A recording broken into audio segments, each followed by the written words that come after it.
You may think you know the story of President James A. Garfield, the president who served less than 4 months before a single gunshot changed everything.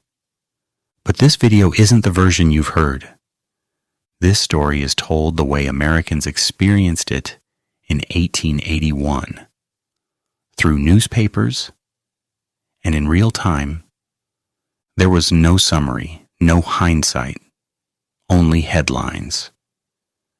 Printed in different cities, in different ink, often wrapped in black mourning borders. Each paper carried fragments at first: a bulletin, a correction, a hopeful update, or a warning. Day after day, the story unfolded the same way the nation lived it: incomplete, uncertain, and emotional. What you're about to hear is not a modern retelling. It's how the country learned the truth, one headline at a time. Some of these reports come from Missouri, from the Sedalia Weekly Bazoo, dated July 5th, 1881, when the news was still raw and unreal. Others come weeks later from South Carolina papers, like the Yorkville Inquirer and the Watchman and Southron, when the nation had settled into waiting. Still others followed the funeral train, counted the mourners, and described the silence along the tracks. And months later, newspapers from places as far as Montana were still arguing about responsibility, prayer, guilt, and the trial of the man who set it all in motion. These are newspaper fragments, eyewitness lines, official phrases, quoted words, pieced together into a single fact-based narrative. Because that is how Americans lived this story in 1881. It begins in Washington, D.C. at about 9:20 on a summer morning, in a railroad depot, where the president was simply waiting for a train. It was the Baltimore and Potomac Railroad Depot, and inside it, the ladies' waiting room, a place meant for quiet. President James A. Garfield was there for a journey bound for Long Branch, New Jersey. The hour was ordinary. The setting was public. The president was not moving like a man expecting death. He was moving like a man expecting travel. Then a man stepped close enough that the shots were not guesses but choices. 2 shots fired at close range. One struck Garfield in the right arm. The other struck near the right hip, near the kidney region. As the Sedalia Weekly Bazoo reported, a wound that immediately cast the whole scene into uncertainty, because it wasn't the blood you could see that terrified people. It was the damage you could not. The station erupted. Somebody shouted. Somebody ran. Somebody froze. And the shooter, Charles Guiteau, was seized almost at once by depot officers. He did not resist. He did not fight like a desperate man trying to escape. He behaved like a man who believed the story had just begun, and he was supposed to be in it. When they took him, he gave the line that newspapers would repeat until it became part of American memory. I did it. I am a stalwart, and Arthur is now president. In those few words, he tried to transform an act of violence into a political announcement, as if a bullet could become a ballot. The Sedalia paper described him in the way the public would come to know him. The phrase that carried both contempt and explanation. A disappointed office seeker. He was taken first to police headquarters, then transferred to the district jail. He offered, according to reports, a letter to explain his motive. He claimed the act was a political necessity. He behaved like a man leaving a note to history. Meanwhile, inside the depot, the president was carried into a private room. The paper's details are sharp here, because the nation was still trying to understand how a president could be shot in the middle of a weekday morning like any other citizen. From the depot, Garfield was transported to the executive mansion, the White House, and physicians gathered around him like a human wall. Names that would become familiar to readers appeared in those first bulletins. Dr. William Parker Bliss, the president's primary physician, and Dr. Joseph K. Barnes, Surgeon General of the United States Army. Men in medicine suddenly forced to practice under the gaze of the entire country. And the bulletins. The early bulletins did not agree with one another. Some doctors said recovery was possible. Others warned that the wounds were likely fatal. The paper noted internal hemorrhage. It noted a fluctuating pulse. It noted severe uncertainty. Not knowing whether each new report was the beginning of recovery or the opening line of an obituary. Outside the sick room, the country reacted as if struck itself. In Washington, streets crowded with anxious citizens. Police and soldiers deployed.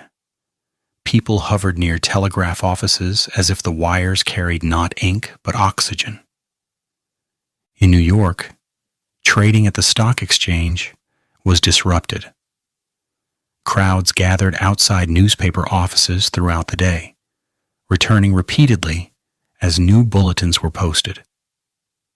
In southern cities, newspapers reported swift condemnation of the act. Telegraph offices were overwhelmed. Businesses suspended operations. Public gatherings formed, marked by visible distress and prayer. When the president was shot, mourning began immediately, without instruction, without delay. For a time, the reports suggested hope. Garfield did not die that day. He lived. As the days passed, the story shifted. It was no longer only about the shooting itself, but about whether the president would survive. Newspapers began marking time through medical bulletins. Reports tracked changes in fever, pain, appetite, and pulse. Morning editions brought cautious optimism. Evening editions often reversed it. Some updates offered reassurance, comfortable, rested, improving. Others carried concern, pain, exhaustion, declining strength. Because newspapers were the primary source of information, the country followed each change together. One paper later summarized the experience plainly. For weeks, the heart and brain of the nation centered on the sick man in the White House. The line reflects not sentiment, but attention, the sustained focus of an entire country fixed on one patient. People prayed, not quietly, not only privately, but publicly. Later in the months that followed, as the country argued about Guiteau's sanity and responsibility, a witness would be quoted in that very debate, reminding the courtroom that belief in prayer did not equal madness because thousands and thousands of sane people prayed daily for the preservation of President Garfield's life. That is how large the vigil became, large enough that prayer itself entered the record. But the body doesn't obey the hopes of a nation. As the weeks passed, the story expanded beyond Washington. President Garfield was moved to Elberon, Long Branch, New Jersey, to Franklin Cottage, where sea air was believed to offer relief. His condition required constant medical attention. and arrangements were made accordingly. Mrs. Garfield and their daughter were lodged in a nearby cottage, close enough to be summoned, but separate from the sick room during the long vigil. Subsequent bulletins reported periods of comfort and occasional improvement. Physicians noted reduced pain at times and signs that the change in setting might be beneficial. These reports sustained public attention. And for a time, hope persisted, because as long as the president lived, the waiting continued. Then came September 19th. Around 10 o'clock that night, the president was sleeping. Reports described the house as quiet, with only close attendants present after weeks of constant vigilance. Shortly afterward, he awoke. "Oh, Swaim, this terrible pain." The words are reported as spoken to General David S. Swaim, the man at his side, the witness to the last turn of the story. Garfield asked for water. "Some? Water?" He drank calmly, the report says. And for a heartbeat, the room might have believed the crisis would pass. Then the pain returned with a force that made the moment feel like a trap, snapping shut. "Oh, Swaim, this terrible pain. Press your hand on it." He placed his hand over the region of his heart. And then, the last appeal, the simplest, most human plea in the whole saga. "Oh, Swaim, can't you stop this?" Dr. Bliss was called. The physician came quickly, felt the president's pulse, and said the sentence that ended the national vigil. Yes, he is dying. At 10:35 p.m., September 19th, 1881, President James A. Garfield died.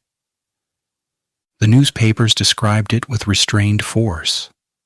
No flourish, no need to exaggerate, because the fact itself was heavy enough. The great-hearted man was dead and lay free from pain and struggle. They noted that the end came suddenly, that there was no return of consciousness, that the pulse ceased almost instantly. Mrs. Garfield was brought in. In one of the most intimate descriptions printed in this whole chain of reports, the papers describe her taking his hand, placing her other hand over his heart. And though he was already sliding away from speech and thought, the president's eyes turned toward her. He sank into unconsciousness, his eyes still bent upon his wife's face. She remained there for hours, in the silence after the struggle. By morning, the nation woke up inside a new reality. Some papers called him the dead president. Others called him the assassinated president. They printed black borders. They rang bells. They also printed the medical truth, because in 1881 the public wanted an explanation that could be pinned down like a name. The post-mortem report stated what the bullet had done.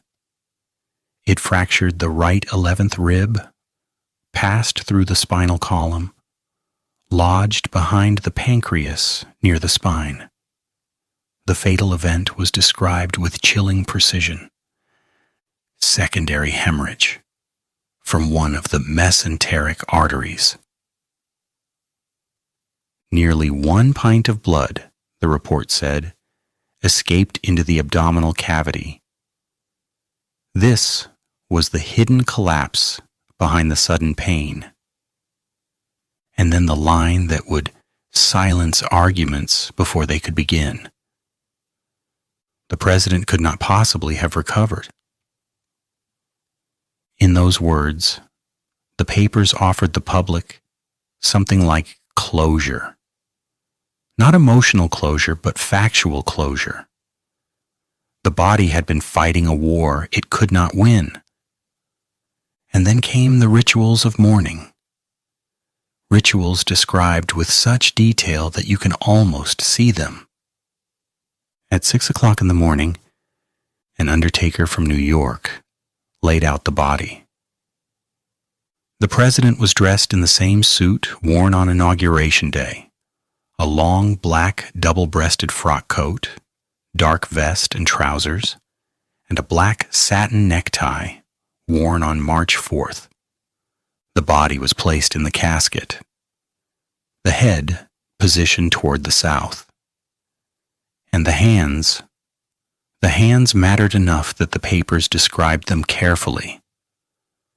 The right and left hands crossed over the heart, a favorite position of his.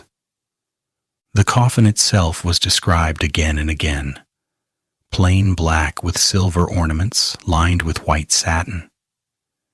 And because the country was watching even the details, the paper recorded that at Mrs. Garfield's request, there were no flowers, only 2 palm leaves crossed upon the casket.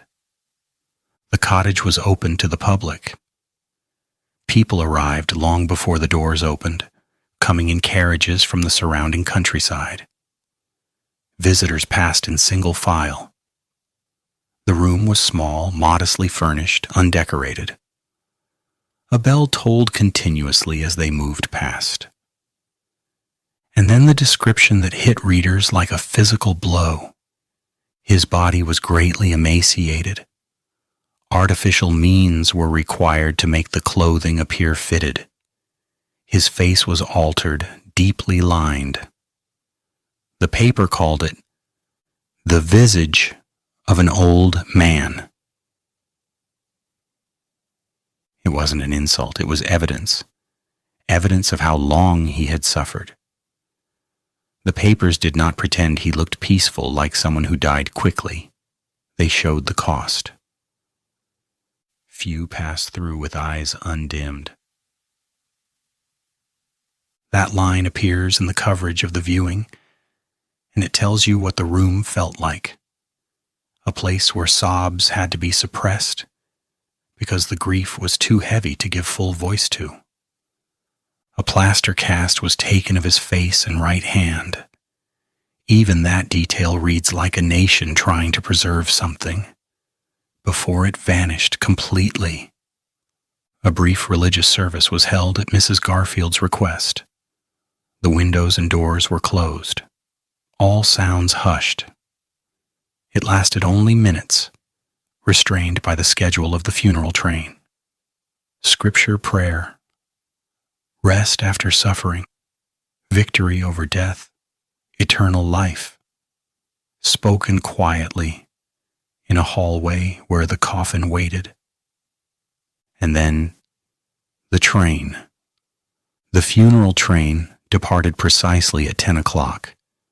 One newspaper noted a specific detail of the return journey. The same railroad engine, engineer and conductor that brought President Garfield to Long Branch while he was alive were used to return his body to Washington. Along the route, reports describe people standing with uncovered heads. Buildings and homes were draped in black.